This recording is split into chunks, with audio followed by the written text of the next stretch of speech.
Bonjour, alors bienvenue dans un tout nouveau vlog livresque du jour. Alors on est le 22 décembre et c'est ma dernière journée de boulot. Yes! Alors écoutez, vous me voyez en devant, mais vous ne le voyez pas parce que c'est flouté, mais vous me voyez devant le fameux sapin qu'on a refait, mon copain et moi ce matin, parce que en effet, j'avais fait le sapin avec les vieilles décos qu'on avait un peu mis de côté et les vieilles guirlandes lumineuses dont on aurait dû se débarrasser. Et finalement, mon amoureux a réussi à trouver tout ça hier. Donc, ce matin, ça a été mission refaire le sapin parce que oui, c'est comme ça. Ça m'énervait trop. Puis c'est vraiment plus intéressant avec ce qui est dedans. Donc, je vous le montrerai à l'occasion, comme on dit.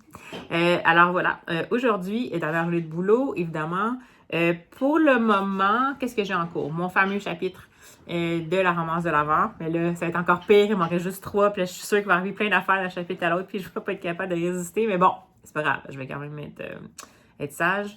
Puis sinon, ben écoutez, je poursuis. J'ai osé quand même, finalement, poursuivre Le Murmure des Akapiques. Donc, le 3e tome de la série de l'inspecteur Morales de Roxane Bouchard. Je vous ai dit, divulgateur, mais dans le fond, je ne sais pas si ça va se passer, mais je vous avais dit que ça avait l'air à s'enligner sur potentiellement quelque chose de fort rude, donc une menace de viol. Donc déjà en partant, moi, c'était comme, je serais jamais capable. Je vous avais dit ce que mon père m'avait dit, que ça se pouvait que celui-là, c'est pas vraiment pour moi parce qu'il connaît bien mes sensibilités. Mais j'ai vraiment envie de voir qu'est-ce qui va se passer, puisqu'en fait, c'est une trilogie, donc c'est vraiment le dernier de la trilogie. Donc ce que j'ai fait, c'est que j'ai continué en écoutant juste vaguement d'une oreille, qui est prête à faire pause si jamais il y avait des bouts que je n'étais pas capable d'entendre. Puis pour le moment, c'est pas encore là. Donc, ce que j'ai l'impression qu'il va se passer, puis je vous dirai pas beaucoup de détails, comme je vous dis, parce que c'est un tome 3, puis ça implique vraiment les personnages qui sont dans les 2 premiers, donc je ne pourrais pas beaucoup vous en dire. Mais ce que je comprends, c'est qu'il va y avoir en parallèle dans ce tome-là, l'inspecteur Morales qui est pas en Gaspésie temporairement, qui est en vacances et qui vit quelque chose de personnellement challengeant. Donc, ça, j'en parlerai pas non plus, parce que c'est une des choses qui est une évolution des tomes 1, 2, 3. Et en même temps, en parallèle, on va suivre l'agente de pêche et océan Simone Laure, je crois, qui va embarquer sur un bateau qui va faire une chasse aux phoques, je pense, au beluga, non, au loup marin. En tout cas, c'est la même chose. Oui, loup marin, phoque, je suis pas sûre. Donc, ils vont faire une chasse qui est, alors qu'on est dans une semaine où il y a des tempêtes habituellement, puis où habituellement il n'y a pas de chasse qui sont autorisées. Donc, ça a un petit peu semé la puce à l'oreille de pêche et océan. Puis, elle est envoyée sur le bateau pour surveiller la pêche, pour s'assurer que tout est réglé, tout est réglementaire. Mais rapidement, on voit que dans les personnes qui sont sur le bateau, il y a des gens qui... ça a pas l'air d'être des gens droits. Puis, il y a des gens qui ont personnellement des comptes à régler avec Pêche et Océan et particulièrement avec Simone Laure. Et c'est tous des hommes. Donc, j'imagine que cette fameuse menace-là qui commence le roman, ça va être quelque chose qui va planer pendant tout le roman. Donc, écoutez, je vais essayer, je vais voir, parce que c'est toujours super bien écrit, Roxane Turcotte, c'est habile, c'est pas, on n'est pas dans le sensationnalisme, justement, donc, je vais essayer, j'imagine que ça va créer de la tension, puis ça va me stresser, mais c'est pas grave, je ferai plus de pauses. Puis c'est sûr, par contre, que s'il y a des scènes comme ça qui s'en viennent éventuellement, ben je vais juste les sauter tout simplement parce que je serai pas en mesure de recevoir ça, mais j'ai vraiment envie de voir qu'est-ce que Roxane Turcotte va faire pour boucler cette boucle-là dans la trilogie. Donc, il y a ça que je poursuis potentiellement en lecture audio. Puis, sinon, pour le moment, il n'y a pas d'autres choses qui me viennent en tête, à part, ah oui, le fameux calendrier de l'Avent. Comme je vous ai dit, je continue vaillamment à l'ouvrir avec vous, mais j'ai arrêté tout simplement de les boire parce que c'est clairement pas dans mes goûts. Donc, moi, vraiment, qu'entre-temps, j'en trouve un qui a un goût qui m'inspire, là, mais là, pour le moment, je garde les mousselines pour la visite, comme on dit. Alors, qu'est-ce qu'on a aujourd'hui, le 22? Thé noir, prune glacée épicée. Ah, ben, peut-être. Prune. Ça pourrait être bon, quand même, je me dis. Je vais tasser ma face. Je sais pas si ça va focusser. On verra. On va sentir ça. Qu'est-ce que ça sent? Ça sent vraiment fort les épices, mais pas la cannelle. Pas la cannelle nécessairement. Plus des épices. Remarque, je sais pas dire à vin chaud, mais dans les vins chauds, je pense que c'est de la cannelle, mais peut-être que ça pourrait le faire. C'est une petite mousseline que je ne montrerai pas de près parce que c'est principalement du thé noir avec juste quelques petits éléments dedans qui sans doute sont là pour donner la saveur. Donc voilà pour le calendrier de l'Avent. Et ben c'est tout. Je vais boucler cette ouverture de ce pas pour me préparer pour la suite de la journée. Alors ben voilà, c'est parti. On se lance ça.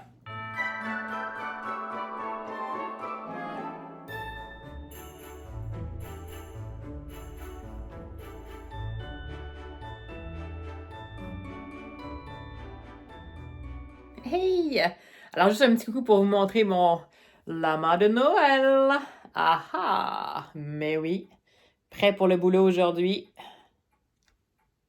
C'est parti! Hey, bonsoir! Alors, me voici avec mes pompons échevelés et mon lama de Noël. Et pendant notre petite pause repas, ben, j'ai lu le fameux chapitre du jour de la romance de l'Avent. Puis là, c'est super chien. Je te dis, cette Sophie Jomain. Elle enchaîne les péripéties d'un chapitre à l'autre. Il y a des choses vraiment remuantes qui se passent. Puis là, on pense que c'est réglé. Puis là, finalement, ça se termine sur un autre hanger. Dans les derniers chapitres, c'est quelque chose. Alors là, j'ai tenu. Oui, j'ai tenu. J'ai pas ouvert le prochain chapitre. Mais si j'avais été l'adolescente de 15 ans, Marie-Soleil, j'aurais sans doute ouvert les autres chapitres. Donc, voilà. Donc, on est vraiment dans la résolution. Puis là, je veux juste savoir qu'est-ce qui se passe. Puis c'est tout. Alors voilà pour ma petite lecture spontanée. Sinon, j'ai avancé quand même bien le murmure des Akapiques. Et c'est... je sens que je peux sortir indemne de cette lecture-là. C'est vraiment rude, en effet. Et en effet, on sent que ce qui plane comme menace pour Simone Laure, qui est partie en surveillance, en fait, du fameux groupe de pêcheurs au loup marin. Donc, que c'est en fait la menace de la violence des hommes qui l'accompagnent et de la violence particulièrement dirigée envers elle. J'espère que ça ne va pas tourner comme ça semble s'annoncer. En même temps, sans faire exprès, j'ai vu le titre de futur chapitre, puis ça s'enligne pas super bien. Mais c'était pas voulu, c'est juste que j'étais dans mon livre audio, puis là, j'ai voulu retrouver mon chapitre, puis il y avait des titres, fait que je les ai vus. Écoutez, je retrouve encore vraiment la qualité de la plume de Roxane Turcotte. Les personnages, on y croit. Ce qui est confrontant jusqu'à maintenant, je ne sais pas si ça va rester comme ça tout le long, c'est que on va rencontrer des personnages, entre autres sur le bateau, des hommes qui ont eu des vies, des hommes poqués, des hommes avec des bleus et des bosses à l'âme et qui ont eu des vies pas nécessairement évidentes, qui ont pris des décisions qui étaient peut-être sans doute pas les meilleures, qui, on dirait, ont toujours carburé à la violence et à l'orgueil mal placé. Donc, par défaut, on pourrait se dire, surtout avec ce qui semble faire comme menace, que ça serait nécessairement des gens qu'on va haïr, mais en fait, c'est jamais aussi simple que ça. Donc, c'est ce que je trouve de complètement merveilleux avec Roxane Turcotte. C'est que jusqu'à maintenant, elle réussit à nous faire voir les nuances dans des personnages qu'on classerait potentiellement d'un coup comme dans la classe des méchants. Peut-être qu'à la fin du livre, je vais les classer dans la classe des méchants, mais c'est juste qu'au fur et à mesure, ça nous confronte parce que c'est pas des personnages auxquels on a vraiment le goût de s'identifier, ou ben, peut-être pas de s'identifier, mais en tout cas, des fois d'avoir un peu peut-être d'empathie ou de sentir une nuance de douceur qui pointe entre la grosse violence. Bref, c'était vraiment, jusqu'à maintenant, c'est vraiment troublant, mais je vais vraiment m'accrocher pour le finir parce que je pense que c'est majeur comme troisième tome. Puis j'ai vraiment envie de savoir comment Roxane Turcotte va arranger le tout. Donc, écoutez, je vous en reparle dès que j'ai complété un petit peu plus de lecture. Puis, de toute façon, je vais essayer de vous reprendre après le boulot ce soir. Mais comme je finis à 20h, je ne sais pas ce à quoi ça va ressembler. Mais voilà. Alors, je vous dis à tout bientôt.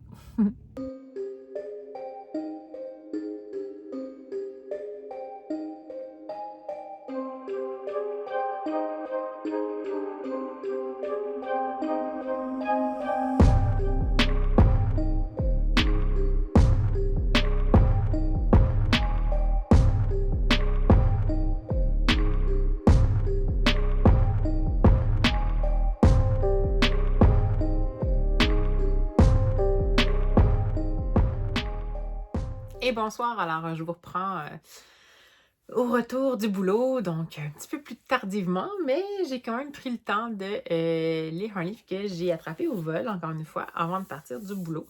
Et c'est un opus que j'avais jamais découvert encore dans une collection que j'aime beaucoup, qui est très, pas confrontante, qui essaie de faire des lectures chocs sur des sujets vraiment importants, puis parfois controversés. Donc, c'est la collection Griffes aux éditions Lisatis.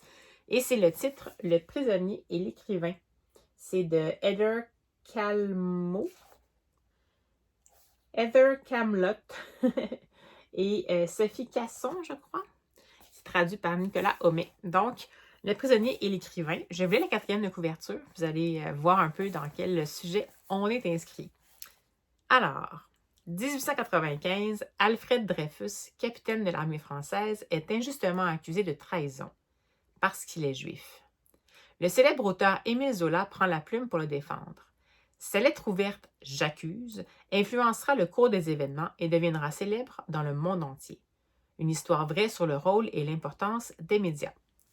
Alors, écoutez, comme peut-être une bonne partie de la population, l'affaire Dreyfus, ça me disait quelque chose. Bon, c'est sûr que je pense qu'en France, c'est majeur dans l'histoire, à travers le monde également, mais comme, bon, moi, j'habite de l'autre côté de l'océan, je pense que les échos ont été un peu différents. Pour moi, c'est quelque chose dont j'ai entendu parler qui était marquant, mais je n'avais pas beaucoup de détails sur la situation. Mis à part le fait que c'était comme une grande erreur judiciaire, c'est ce que j'avais retenu. Et en effet, c'est ce qu'on va apprendre dans le fond là-dedans, le contexte. Et ce qui va être intéressant, c'est qu'on va l'apprendre avec 2 points de vue. On va toujours, bien, pas opposer, mais il va toujours avoir, en fait, en alternance, à la fois Alfred Dreyfus, qui est malheureusement prisonnier sur l'île du Diable à partir de 1895. Donc, on le voit ici. Et Émile Zola, qui, apprenant, en fait, qu'est-ce qui va se passer éventuellement avec Alfred Dreyfus, va finir par se sentir vraiment concerné, impliqué dans cette situation-là, puis va décider d'utiliser la voix qu'il a. Donc, à l'époque, on n'avait pas les réseaux sociaux, mais évidemment, les grands écrivains, dans le fond, les grandes figures connues sociales avaient quand même une voix qui se faisait plus entendre que les autres. Puis lui, évidemment, sa force, c'était sa plume. Donc, évidemment, il va finir par prendre position par rapport à ça et en effet, écrire la fameuse lettre ouverte « J'accuse ». Évidemment, ça me disait quelque chose. Et il va la faire pour essayer de provoquer la discussion, essayer de donner peut-être espoir à Alfred Dreyfus qu'il y ait une révision de son procès. Ça va se tourner un peu, peut-être pas exactement comme il pense. Évidemment, éventuellement, Alfred Dreyfus va être libéré, mais Émile Zola va aussi être accusé. Donc, ce que j'aime bien là-dedans, comme je vous disais, c'est qu'on va aller en alternance entre les deux personnages, puis on va toujours alterner entre qu'est-ce qui se passe dans la vie de un puis qu'est-ce qui se passe dans la vie de l'autre. Puis ça va nous permettre de voir, par exemple, Alfred Dreyfus, on ne voit pas beaucoup dans son passé, on voit plus son temps en incarcération, puis à quel point il est isolé, à quel point quand on est accusé injustement comme ça, puis que la vérité est un peu manipulée. En fait, on sent ici que c'est la vérité qui est manipulée par les instances impliquées dans l'accusation erronée, et puis qui est véhiculée par les médias à l'époque, parce qu'il n'y avait pas nécessairement de... Mais en fait, les médias étaient intéressés. Bien, il y en a encore maintenant aujourd'hui. Mais à l'époque, les gens avaient moins le réflexe peut-être de voir s'il n'y avait pas un billet dans les médias et tout ça, le média qui consultait et tout.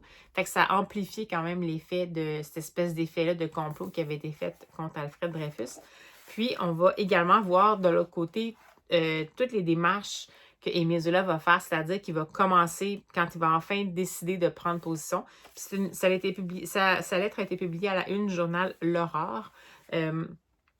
Et il savait quand même que ça allait potentiellement avoir des conséquences, en fait, puis que même il allait potentiellement être jugé parce que à l'époque, l'opinion populaire puis l'opinion générale était tellement claire qu'Alfred Dreyfus était coupable. Il n'y a pas personne qui pouvait, qui s'attardait à, disons, au fait en tant que tel, au fait que la preuve était faible et tout ça. Donc, c'était tellement socialement convaincu que c'était comme vraiment, c'était sûr qu'elle allait s'exposer nécessairement à quelque chose. Puis, ce que j'aime bien ici, c'est, on voit ici, voyez-vous, une espèce de parallèle où Alfred Dreyfus avait été trouvé coupable et Zola, qui le défendait, a également été trouvé coupable. Je trouve que visuellement, je n'étais pas trop certaine que c'était mon genre d'illustration. En tout cas, la couverture, on dirait que ça annonçait moins quelque chose qui me plaisait, mais j'aime beaucoup, c'est le côté un peu crayon de bois, crayonné. On joue un peu sur les textos. Voyez-vous, on dirait ici quasiment que c'est de l'imprimé à l'encre. Je me souviens pas c'est quoi le mot exactement, mais c'est de gravure qu'on va imprimer et tout. Je trouve ça super intéressant. Ça nous amène ailleurs. On a un bel effort de structure chronologique, mais ce que je trouve intéressant, c'est qu'il y a comme, à la fois, c'est historique. En même temps, il y a beaucoup d'histoires, en fait, là-dedans. En même temps, on va transformer ça un peu en fiction, comme on va poser deux figures qui sont impliquées dans la situation potentiellement. Mais c'est pas raconté de façon linéaire parce que c'est raconté avec une structure visuelle comme si c'était un peu de la prose poétique. Je ne sais pas si vous voyez ici, on a des choses qui sont un petit peu en dehors, en marge du texte, des mots qui sont en bold. Donc, ça donne un effet particulier. Ça impose un rythme au lecteur. Donc, c'est spécial parce que c'est à la fois informatif et artistique. Et vraiment, j'ai trouvé ça super intéressant. À la fin de cet opuscule-là, en plus, on a un dossier pour compléter. Donc, dans le fond, pour faire un peu une mise en contexte. Donc, l'autrice en fait, l'auteur, ici, je pense qu'elle préfère se faire appeler auteur, qui va mettre en lumière un peu plus des points. Puis ici, on va quand même faire un petit point intéressant sur à l'époque, le pouvoir que les médias avaient, puis comment on peut éviter justement de tomber dans des fake news maintenant, de nos jours. Ça, c'est vraiment la reproduction, en fait, de la fameuse couverture de J'accuse. C'était toute une lettre ouverte. Ça dit 4000 mots quand même. Alors, Émile Zola n'a pas déçu les gens à sa plume prolifique. Elle s'était portée à la défense quand même de quelqu'un qui était injustement accusé. J'ai trouvé ça super marquant. Comme je vous dis, je me sentais un peu mal et un peu inculte de ne pas en savoir beaucoup là-dessus. Mais je trouve ça super intéressant. Puis ça fait vraiment se poser des questions sur la manipulation des masses, disons. En plus, là, c'était avant la guerre 39-45, en 1895. On n'avait pas encore passé ni l'une ni l'autre des deux guerres. Et la guerre 39-45, on sait qu'est-ce qui s'est passé par rapport à l'Holocauste et tout. Donc, je trouve qu'à la fois, ça confronte au niveau social, à l'époque, au niveau, la nation, tu sais, la perception de la nation juive déjà en Europe à cette époque-là et tout. Puis, évidemment, le pouvoir fort des médias à l'époque. C'est encore le cas maintenant, mais je pense qu'à l'époque, il y avait quand même moins de moyens alternatifs de communication, ce qui fait que c'était encore plus majeur, je pense, l'impact des médias à ce moment-là. Donc, je trouve ça super intéressant. Là, j'arrête pas de le refeuilleter parce que je trouve ça bien ce qui a été fait. Ça semble, c'est quand même un beau gros morceau d'information, mais c'est tellement bien aéré. Comme ici, vers la fin, on commence à dire que justement, les gens qui ont fait la conspiration pour condamner Arthur Dreyfus vont Alfred, je le débaptise depuis tantôt, Alfred. C'est ma journée pour débaptiser. Là. Je pense que j'ai parlé de Roxane Turcotte tout le long du début du vlog, alors que c'est Roxane Bouchard, puis je le sais. Donc, c'est une journée comme ça. C'est ma dernière journée avant les vacances. Donc, tout ça pour dire que, quand on revient ici, c'était que il y a ici une présentation comme quoi qui dit que les conspirateurs qui ont fait en sorte que Alfred... je vais l'avoir. Alfred Dreyfus a été condamné. Ça finit par sortir, en fait, que tout le monde était dedans. Un major de l'armée, deux majors de l'armée, puis un ministre de la guerre à l'époque qui ont comme un peu orchestré ça, puis couvert le tout. Puis ce que je trouve intéressant, c'est vraiment comment c'est présenté, puis regardez comment ça peut avoir un impact. C'est ça ici. Puis ce que ça dit, je vais vous lire un petit extrait. Les conspirateurs de l'affaire commencent à craquer. Le major Henry avoue avoir falsifié un document. Le major Esterhazy fuit le pays. Le ministre de la Guerre démissionne. Bon, techniquement, ça, si on le mettait dans un paragraphe, c'est des phrases simples, ça dit les faits, mais voyez comment visuellement ça a été mis en page, ça donne encore plus. On dirait vraiment que c'est un manifeste. On dirait que, je ne sais pas si c'était voulu, mais comme si on martelait, comme si on faisait une espèce de harangue ou dans le fond, on prenait position. Ça me donne cette impression-là. Comme si c'était fait pour être lu à voix haute, pour faire entendre sa voix. Donc, juste en plaçant ça comme ça, puis avec juste ça ici, ça donne tellement un impact majeur. Donc, je trouve que c'est un excellent travail à la fois au niveau du texte, de la vulgarisation, de la mise en fiction, disons, mais surtout, et en fait, je trouve que pour une fois, l'auteur et l'illustratrice ont l'air d'avoir travaillé, ben, c'est peut-être pas le cas, mais c'est comme s'ils avaient travaillé un peu en collaboration. C'est comme si la narration de une va relancer l'interprétation de l'autre et inversement. Donc, j'ai vraiment beaucoup aimé celui-là. Ben, c'était peut-être un petit peu moins. Les autres sujets qu'on a, c'est plus des choses qui sont proches d'ici. Bon, je sais pas, la condition de la femme, il y en avait un justement sur la disparition des femmes autochtones. Je pense que c'est Si je disparais, je vous le mettrai. Puis j'avais moins vu un côté. Ben, celui-là, ça parle justement de l'importance des médias, mais j'avais pas vu un côté. Un qui était. Ben non, dans le fond, ils sont tous mal historiques. Je sais pas pourquoi, mais ça, je perçois plus comme historique, peut-être parce que c'est plus loin pour moi dans ma mémoire, vu que c'est en Europe. Mais bref, beaucoup apprécié. Fait que si vous ne connaissez pas cette collection-là, je ne sais pas si on a. Je pense que il me semble que j'ai vu les imagettes. Ouais. Ça va peut-être vous dire quelque chose. Je vais vous montrer quelques. Je vais vous laisser un petit peu regarder. Voyez-vous, le Si je disparais, il est en haut ici. Puis moi, j'avais lu Le poids des seins, celui-ci qui est sur la violence conjugale.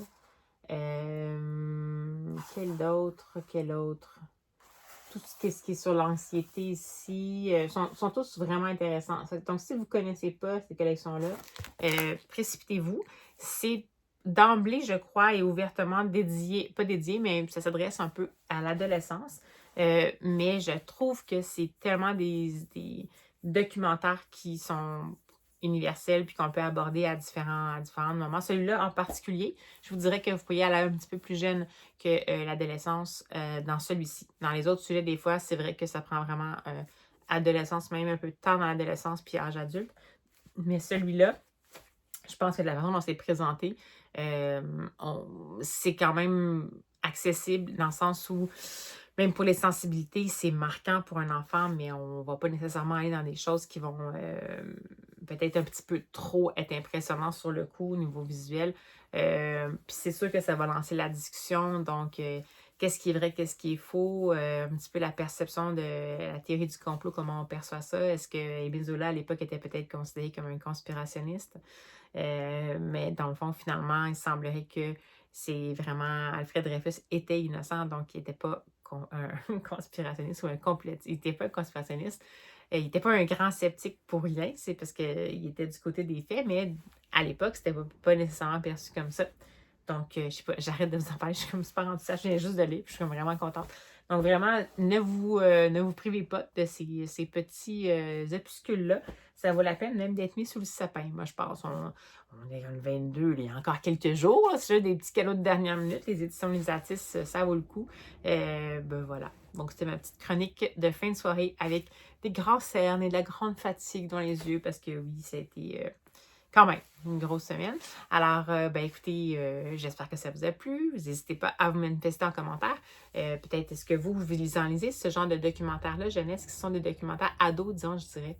Donc, c'est un survol d'un sujet, mais c'est pas si survolé que ça ne devient pas plaisant pour un adulte nécessairement de le parcourir puis d'être en mesure de l'apprécier. Donc, est-ce que vous lisez ça, ce type de documentaire-là? Si oui, avez-vous des collections que vous pourriez me suggérer? Je serais super intéressée. Ça peut être avec illustration ou sans illustration. Lancez-vous. Puis, ben, d'ici à ce qu'on se revoit, ben, comme d'habitude, je vous souhaite des petites lectures chouettes. Et puis, ben, nous autres, de toute façon, on se revoit dans quelques heures. Alors, de mes petits yeux fatigués, je vais vous dire à demain.